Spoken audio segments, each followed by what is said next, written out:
Hi, I'm Kenneth too, and today I'm here with Caitlin.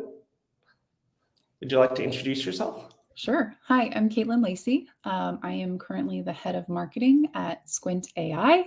I live in the Bay Area with my family, two young daughters, and I'm excited to be here today to talk a little bit more about augmented reality and emerging tech. Sure. And would you like to give a little bit of information about how you got into AR in terms of career and how that led to where you're at now? Yes. So I spent a very long time at Facebook, now Meta. And I started there originally in 2010 and grew up with the company. They just celebrated 20 years of existence this last weekend, which it was very fun to look at Zuck's posts and then some of my coworkers who I started with there 13 years ago, and kind of go through that journey. And while at Facebook slash Meta, I had the great pleasure of kind of moving around the company. So I started in ad review and online operations for small businesses, grew into a mid-market sales strategy role, and then ended up in business marketing on the emerging platforms team, which gave me access to a lot of the incubated products. So Instagram for Business was the first emerging product that I worked on, and then Messenger for Business, long before Messenger for Business was a thing. And that actually gave me the great opportunity to be introduced to Reality Labs in its earliest infancies, and have access to both VR and AR. And while there, I grew into the head of business marketing for AR and VR, which allowed me to work across Spark AR and Oculus, to better understand how we were going to explain this technology and sell the vision of this technology to advertisers and to business investors. And I had a great time there, and it was so much fun. And I started to, do my due diligence with competitors in the space and found Niantic. And I was head of marketing and head of product marketing for Niantic AR. So that was both the Lightship developer platform, which is how Kenneth and I met, as well as our Eighth Wall Web AR platform. And I was there for 18 months, kind of growing the developer ecosystem and helping to expand the impact of Web AR within the marketing and advertising space. And while there, I had the great fortune of meeting Devin Bouchon, who's the founder and CEO of Squint. And Squint is a software, enterprise software that is trying to reimagine the manufacturing floor and to make every single operator that is on the front line of our manufacturing companies into experts. So it takes your phone camera and it allows you to have a step-by-step augmented reality experience to understand, learn, or fix a complex machine, taking training time down from weeks or months to a matter of hours or days. And it is a revolutionary product that I'm so excited to talk about and to share with the world about, because it is using the utility of AR that I think is, its true superpower, and helping people understand the value that it can add to the everyday human experience. Unlike we've seen potentially in what people assume is the AR space, which is much more of the filters and the lenses and the entertainment, which has value, but when you actually experiencing it, making your everyday life better, all of a sudden the endless opportunities are present, and it's so exciting to get to share with the world. So that's Cool. a little bit about my journey into AR. Yeah, I mean, you've worked with, some of the leading players in the space, and that's why I'm so excited to kind of get your perspective. So you mentioned, I think, at your current company, that they are, just using a smartphone as a form factor. Um, how's that? How's that going as an experience for the people that are using it? Is it limited to certain types of phones? Can you give a little more color into that? Yeah, we are across both iOS and Android devices, so that's great. And I actually think, and part of the original strategy too for the company was that we intentionally have gone through mobile first. And the reason why is because we're 15, 16 years into the mobile smartphone revolution, and everyone is comfortable with their smartphone. They understand how to point the camera, they understand how to open an app. The login experience across apps is pretty universal at this point. And so regardless of tech savviness, most people can operate a smartphone. Whereas with a headset device, you're running into potentially issues with clarity and fit and length of time you can wear. Whereas, holding up your arm is annoying and it can be kind of tiring after a while. Most people are familiar with that kind of action to be taken. The education has been done. Especially on the factory floor too, there are a lot of necessary safety steps to be taken, and headsets with power packs and tearaway straps, those aren't 100% there yet for the industry. And so the mobile device and iPads and tablets, those are tried and true techniques in those more industrial environments. Got it. Do you have any types of industries that you guys are focused on initially, in terms of potential clients? Yes. So we actually are already working with clients like Volvo and Siemens and Michelin, and have a lot of others that are in the pipeline. So we primarily focus anywhere within the production manufacturing, across healthcare, automotive, beverage. I'm trying to think. Health tech. So we're actually already in a lot of the manufacturing floors. Oh, wow, that's impressive. Yeah, they've done a great job. I'm only 2 weeks into the role, so they've all done the hard work already. I guess as your role with the company evolves in the coming months, is there any communication towards any type of industry that you'll be focused on, initially, or is it still exploratory at this initial juncture? We're very, very focused on frontline workers and helping them kind of be their best selves. So I think we'll continue to focus on the energy space, automotive space, technical hardware space too. But the hope is that Squint is actually a universal experience. So the opportunity to expand beyond manufacturing is there. We actually just released our first ever consumer application last weekend on Apple Vision Pro. And the reason why we built for Apple Vision Pro, aside from getting to be part of the day one experience of this, moment in tech history, which we should celebrate, was because we do believe in the value of, AR based learning and the opportunity for everyone to get to play with it. While, Apple Vision Pro is limited in number of headsets and honestly accessibility with price, it is our first foray into letting a consumer kind of build their own instructions. Spatial instructions is what we're calling it. So, one of the best use cases with the Pro headset is actually being able to follow a recipe, step by step with guided AR instructions. And the story that I've been telling internally is how powerful would it be if you could have your loved one record them from the first person perspective, making their traditional recipe that only they know, and having a spatial video of that appear in the Apple Vision Pro headset at a later date, where you can actually map the instructions step by step and have them with you every moment that you go through this experience. That is exactly what we're doing on the manufacturing floor with the experts who are, getting close to retirement, and they've worked on the front lines for 10, 20, 30 years. And they know in these machines in and out, but we don't want their knowledge to be lost. And so we're taking that and recording that and then turning it into AR wayfinding and navigation with specific details. And we want to bring that to everyone beyond, just manufacturing in the years to come. Okay. Speaking about the Apple Vision Pro, what's your perception on the launch currently? Magic. I'm very excited. I've been kind of consuming all of the reviews and all of the the first to market apps that are on there. Definitely productivity seems to be the number one. I was watching one of my favorite XR influencers reviews over the weekend. His name's Don Allen Stevenson. He is a very big name and voice on Instagram, and he has accessibility issues. And so for him, the traditional computer setup has always been difficult. He talks about this in his review this weekend.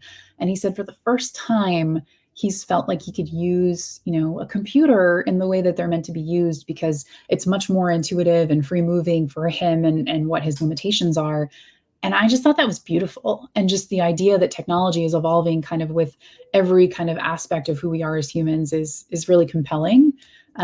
Definitely V1, like we all know, V1 is never, the perfect iteration. But I'm excited. It's a step on the right direction for this form factor that we're all looking forward to.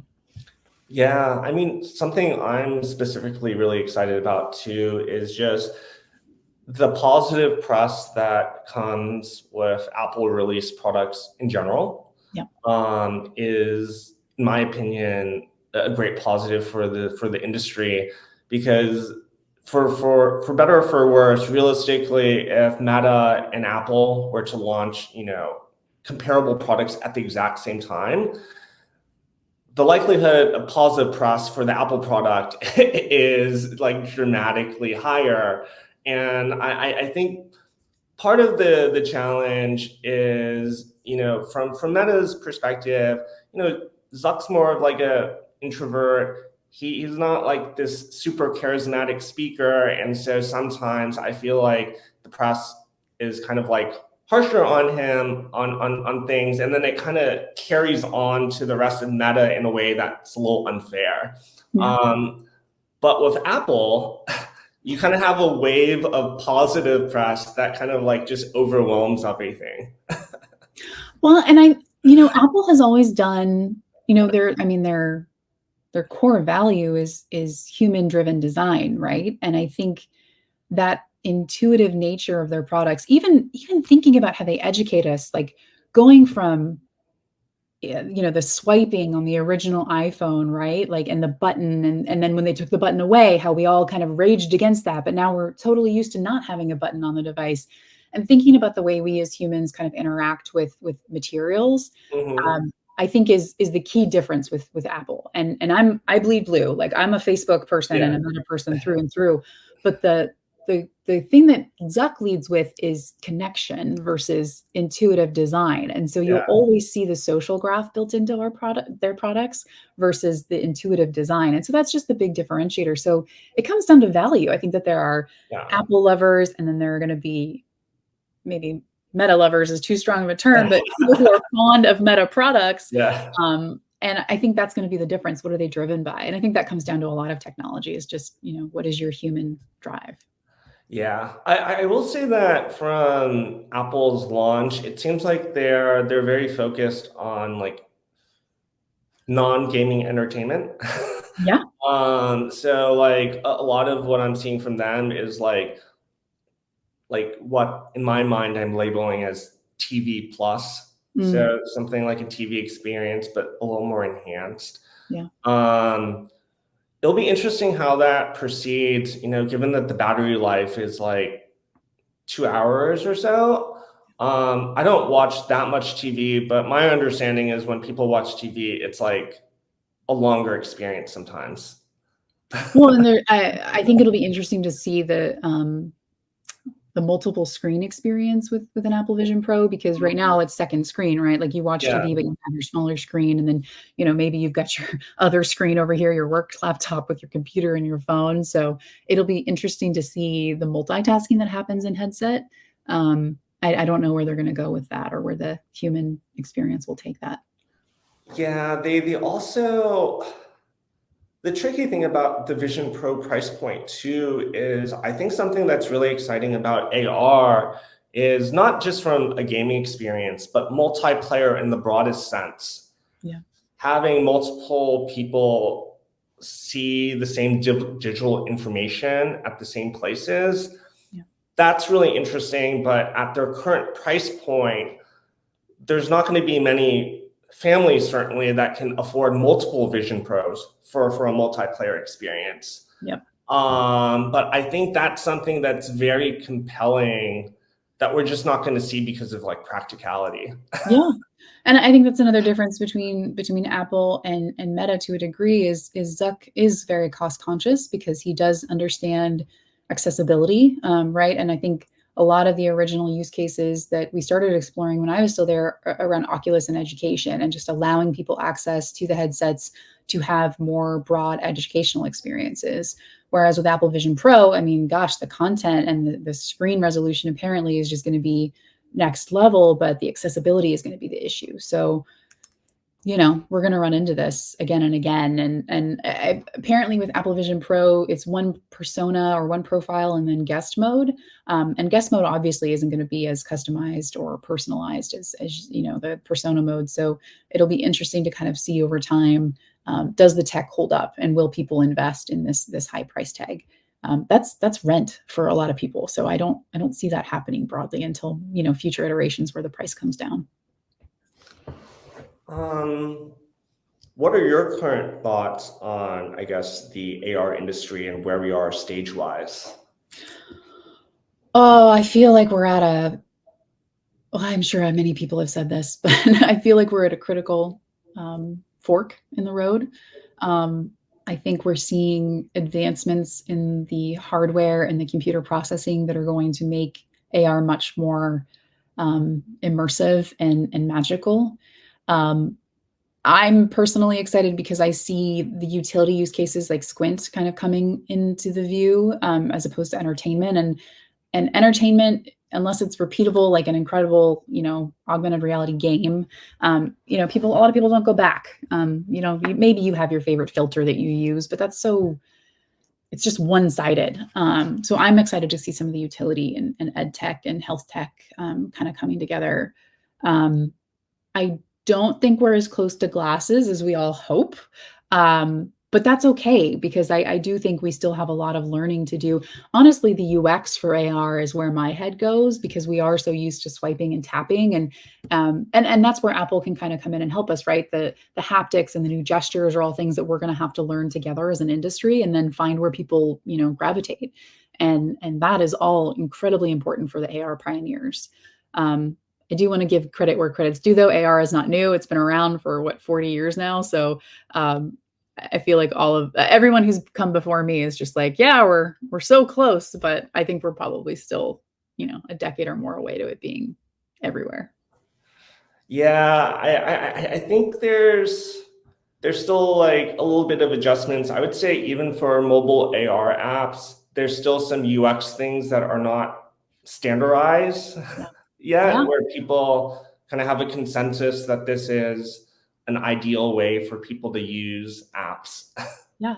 And even mobile AR experiences are hard, right? Like, I don't 100% know if product market fit is there, because so much of mobile AR is it drains the battery or it slows down the game. And when you're in the middle of something, you don't want that to happen. And so there is some, processing power and things like that still also need to catch up for a mobile AR game to be really, wow, and get people to engage all the time in the AR function. I have a question for you with Squint. How long are these AR experiences, like from kind of start to finish? It depends. So it depends on how complex the set of instructions are. So for some, it can take a matter of minutes to complete, and others, it's a longer threshold of time. But you can imagine fixing a complex machine on the front line. There are multiple steps, and I think one of the benefits of Squint is that there are safeguards in place. So at some junctures within the steps, you have to take pictures to make sure that you're following the right procedures as you go through. And then in others, there's quizzes where you have to stop and think critically about, okay, which gasket did I change, or which lever did I pull? And so those actually add time, but they're meant to slow people down so that you actually think critically about the next step, because that can be the difference between someone being hurt and someone not being hurt on the front line. So it really does vary depending on how complex the task is. But the AI that we use, can take someone's video recording of the complex procedure, and generate, a step-by-step set of instructions in a matter of minutes. It just depends on the length of time the video takes to record. How do you see AI affecting AR as an industry? Because it's rapidly accelerated, the past year. Yeah. I see it as a very happy partnership. I think for me, AI has been this rapidly increasing partner. It just makes everything move a little bit faster. It takes out the really routine, hard, repetitive work. And honestly, it's made me a better AR pioneer because I can actually look at the code and actually understand how to build out an experience, especially when I was on the web AR side. Like AI was helping me become a better marketer because I could better understand the process through which developers were going to build AR. And in the case of Squint, it's allowing us to take this, tribal knowledge, this incredibly deep understanding of an industry, and synthesize it in their words and in their actions faster, so that anyone can repeat the experience with the proper licensing and certification. Um, yeah, I think that information transfer is going to be important as some of these people start retiring. Yeah. It's real, and the turnover is really high among the generation that's coming on, because there isn't the proper training in place, and I think so many of the younger generations, they expect to have information at their fingertips, and when it's Mhm. not, and when you have a growth mindset and it's hard to find accurate information of how to do a job effectively, that impacts kind of your own personal experience of a job. So it's incredibly critical for us to get the knowledge from one generation to transpose it to the next. And that'll be wrapping up our conversation for today. Thank you for your time. Thank you, Kenneth. This was so much fun.